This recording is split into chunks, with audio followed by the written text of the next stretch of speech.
मेरे साथ जो स्पेशल गेस्ट हैं उनके लिए पूरी तरीके से सूट करती हैं और वो पंक्तियां हैं कि खुद ही को कर बुलंद इतना कि खुदा हर तकदीर से पहले पूछे कि बता तेरी रज़ा क्या। ये इंस्पिरेशन है और ये मैंने क्यों कहा क्योंकि मेरे साथ है रानी और ये हॉकी की रानी है, इनका नाम है हॉकी की रानी।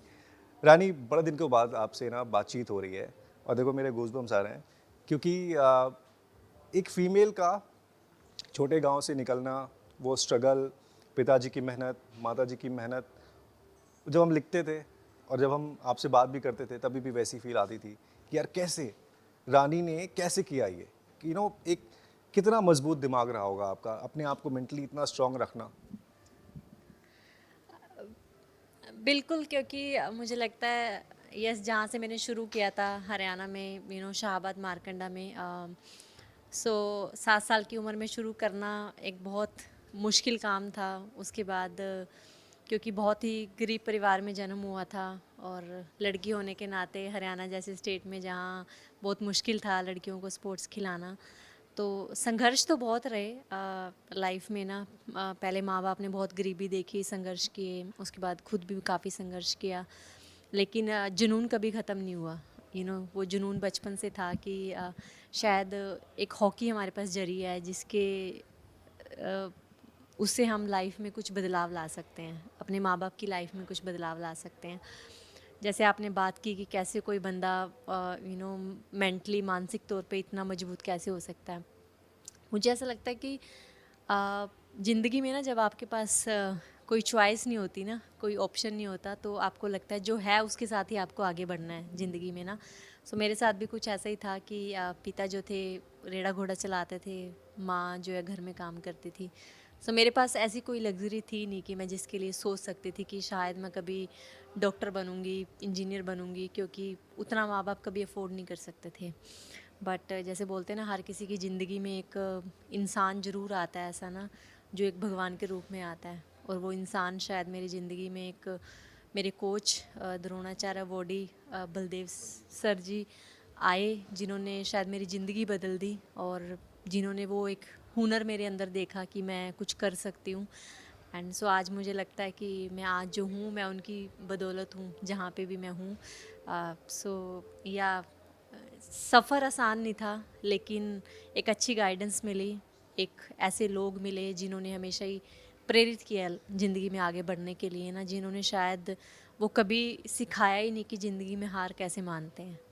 सही बात है और ये चीज़ रानी के ऊपर बिल्कुल सटीक तौर पर फ्रेम होती है, हार नहीं माननी है।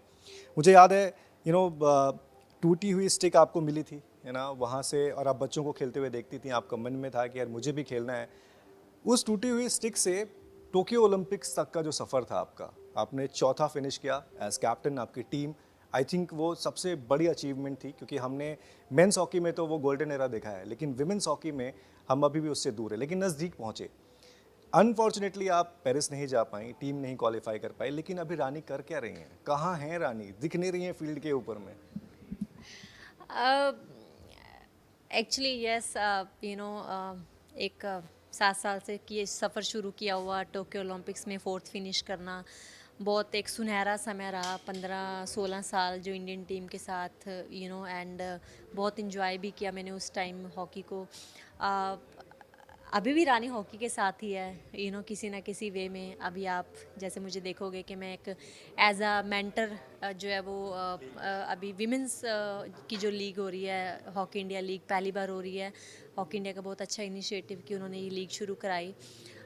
उसमें जो सूरमा हॉकी क्लब है विमेंस की, मैं उसके साथ एज अ मेंटर भी काम कर रही हूँ, और साथ में बच्चों को कोचिंग भी करती हूँ। मैंने अंडर 17 जो सब जूनियर थे हमारी लड़कियाँ, उनको भी कोचिंग की। हॉकी से कभी दूर नहीं रह सकते एक्चुअली लेकिन वो ना। ब्लू जर्सी में हम देखेंगे आपको अब, या फिर आप पीछे खड़े होकर बच्चों को सिखाएंगी। आई थिंक वो समय आ ही गया अभी ना कि जब मैं एक अंतर्राष्ट्रीय हॉकी से जो है वो रिटायरमेंट लेने जा रही हूँ, क्या क्यों। बात कर रही हैं आप, आपने ये तय कर लिया है।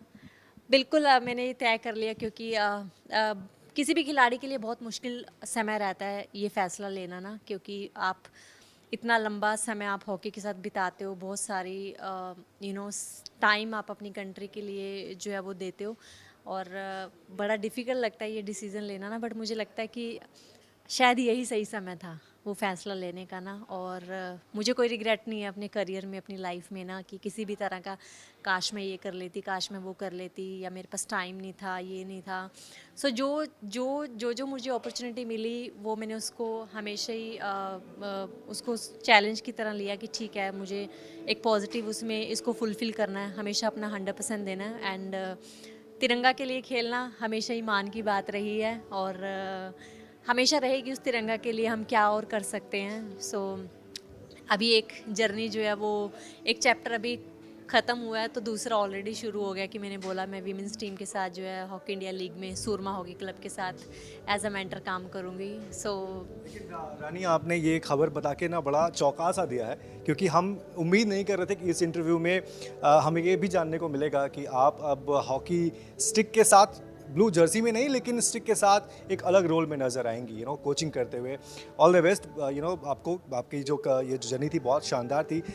लेकिन 14-15 साल की उम्र में डेब्यू करने वाली रानी का ये जो सफ़र था, आपने ऑलरेडी थोड़ा सा बताया है, लेकिन विमेंस हॉकी का डेवलपमेंट आपने देखा है, आपके सामने बहुत सारी चीज़ें हुई हैं। आप कहाँ पे देख रही हैं अभी हमारी हॉकी को, विमेंस हॉकी? बिल्कुल, मैंने वीमेंस हॉकी का इंडिया में ना बहुत डाउन फेज़ भी देखा है। जब वीमेंस हॉकी को बिल्कुल भी लोग जानते नहीं थे, एक अच्छा फेज़ भी देखा जहाँ वीमेंस हॉकी के लिए लोग जैसे टोक्यो ओलंपिक गेम्स में 6-6 बजे उठ के सुबह मैच देख रहे हैं। सो मैंने दोनों फेज़ देखे हैं। So I think I am a blessed कि दोनों फेज़ देखने के लिए बहुत कम लोगों को मौका मिलता है। मैंने वो भी टाइम देखा जब मैंने डेब्यू किया था। उस टाइम पे फ्लाइट्स में आप सिर्फ तभी जाते थे अगर आप नेशनल टीम में सेलेक्ट हो गए तो आपको बाहर जाना है, अदरवाइज़ तो आपको बैंगलोर कैंप में जाना है, तो आप ट्रेन्स में 3-3 दिन लगा के जाओगे। एंड खाना भी आपको जो मिल गया खा लिया, कोई न्यूट्रिशन के ऊपर ध्यान नहीं उस टाइम इतना देता था। स्पोर्ट्स साइंस क्या होती है उसके ऊपर कोई इतना ध्यान नहीं देता, बट इतना चेंज आया ना, स्पेशली लास्ट अगर मैं 7-8 साल की बात करूँ ना, आई थिंक गवर्नमेंट ने भी बहुत अच्छा काम किया, गवर्नमेंट ऑफ इंडिया ने, स्पोर्ट्स अथॉरिटी ऑफ इंडिया ने, कि उन्होंने प्लेयर्स की स्पोर्ट्स की डिमांड को समझना शुरू किया। कि जैसे प्लेयर्स को न्यूट्रिशन कितना ज़रूरी है, ताकि प्लेयर्स को अवेयर कराना शुरू किया, उनके लिए न्यूट्रिशंस लगाने शुरू, क्योंकि जब तक एक प्लेयर को आप ये तो बोल सकते हो आसानी से ना कि आपको मीठा नहीं खाना, बट उसको ये समझाना कि आपको क्यों नहीं खाना वो उससे ज़्यादा इम्पोर्टेंट है, क्योंकि जब तक उसको समझ नहीं आएगी कि क्यों नहीं खाना, वो खाएगा डेफिनेटली ना, क्योंकि उसको पता नहीं है उसका बेनिफिट, उसका नुकसान क्या है। सो ऐसे बहुत सारे एग्जांपल्स हैं सो जिसमें अभी हमारे यंगस्टर्स को आप देखोगे उनको इन चीज़ों के लिए अवेयर किया जाता है। बहुत सारी स्कीम्स हैं गवर्नमेंट की जिसमें उन प्लेयर्स के पास वो फैसिलिटीज़ हैं। सो बहुत मैंने एक ड्रेस्टिक चेंज मैंने देखा है वुमेंस हॉकी में ना। सो बट आज मुझे बहुत खुशी होती है।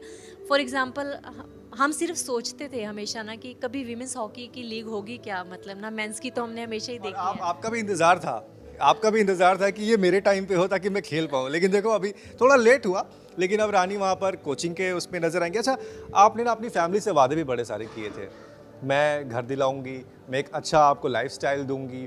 वो भी एक मोटिवेशन था, क्योंकि आपने वो वक्त भी देखा था कि छत से पानी भी आता था, है ना, पापा इतनी मेहनत करते थे कि बेटी को स्टिक दिला दूं, लेकिन मन महसूस करे जाते थे कि यार नहीं हो पा रहा है। तो रानी के दिल में वो सारी बातें कहीं ना कहीं दबी हुई थी और उसे वो पूरा करना था। क्या होता है ना, जब आप इतनी गरीबी में रहते हो ना, आप मतलब बड़ा सपना देखने के लिए भी सोचते हो, क्योंकि कहीं ना कहीं आपको भी लगता है ये पूरा होगा या नहीं होगा। मुझे अभी भी याद है कि जब मैं छोटी थी, मतलब मेरे पास कुछ भी नहीं था उस टाइम ना। सो मैं अपनी मम्मी को हमेशा बोलती थी कि मुझे एक दिन तो कुछ ऐसा बनना है लाइफ में ना, मुझे ऐसा प्लेयर बनना है कि मैं एक अच्छा घर बनाऊं, क्योंकि हम कच्चे घरों में रहते थे, बरसात आनी, घरों में पानी आ जाना, एक टाइम खाना मिल गया तो दूसरे टाइम ऐसे लगता था खाना मिलेगा नहीं मिलेगा, कुछ पता नहीं है। सो जब आपने ऐसा टाइम देखा ना, तो मेरी मम्मी मुझे हमेशा ही बोलते थे कि ये बेटा किसी के महलों को देख के ना अपनी झोपड़ी में आग नहीं लगाते।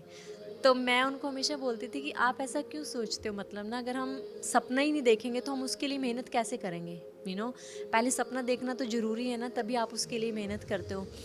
सो मुझे आज भी ऐसे लगता है कि सपने देखने चाहिए ज़िंदगी में, और बट उन सपनों को साकार करने के लिए आपको बहुत कुछ पीछे छोड़ना पड़ता है। बहुत सेक्रीफाइस करना पड़ता है, बहुत मेहनत चाहिए। जब लोग रात को 12 बजे पार्टियों में जा रहे हो तो आपको 9 बजे सोना पड़ता है, क्योंकि आपको अगले दिन ट्रेनिंग करनी है। लोग सुबह 8 बजे तक सो रहे होते हैं, आपको 4 बजे उठना पड़ता है। लोग पर बर्गर पिज़्ज़ा खा रहे हैं, आप नहीं खा सकते, आपके पास वो प्रिविलेज नहीं होती। सो फैमिलीज़ में जब सब कोई दिवाली मना रहा है, कोई बर्थडे मना रहा है, कोई शादी में जा रहा है, हमने वो सब लाइफ कभी देखी नहीं, एंड उसका कोई रिग्रेट भी नहीं है हमें, क्योंकि हमें वो सेक्रीफाइस चाहिए था यहाँ तक पहुँचने के लिए ना।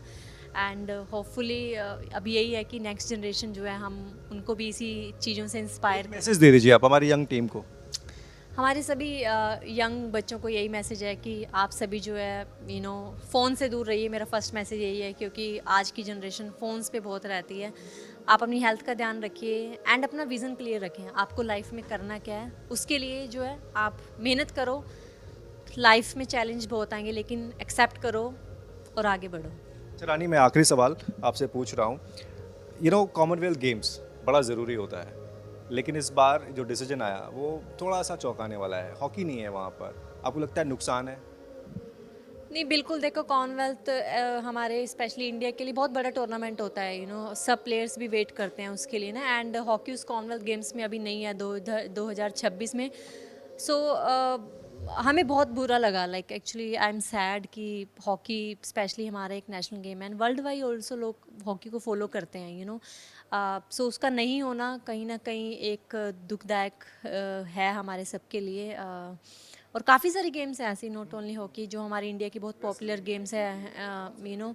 सो आई थिंक ऐसा नहीं होना चाहिए। एंड मुझे लगता है कि कॉमनवेल्थ गेम्स फेडरेशन को इसके बारे में सोचना चाहिए कि हम कैसे इन गेम्स को इंक्लूड कर सकते हैं, एंड ताकि हम जो प्लेयर्स हैं उनको एक मौका मिले कॉमनवेल्थ खेलने का। ऑल द वेरी बेस्ट रानी, और हम उम्मीद करते हैं कि आपने ब्लू जर्सी में जो किया अपनी टीम के लिए, वही आप कोचिंग के रोल में भी। तो ये रानी थी, और हॉकी की दुनिया का एक मशहूर और बहुत बड़ा नाम, जिन्होंने विश्व स्तर पर इंडियन हॉकी को, इंडियन विमेंस हॉकी को ऊपर लेके गई हैं। चाहे वो बात 14 साल की उम्र में डेब्यू की रही हो या फिर टोक्यो ओलंपिक में 4th फिनिश की।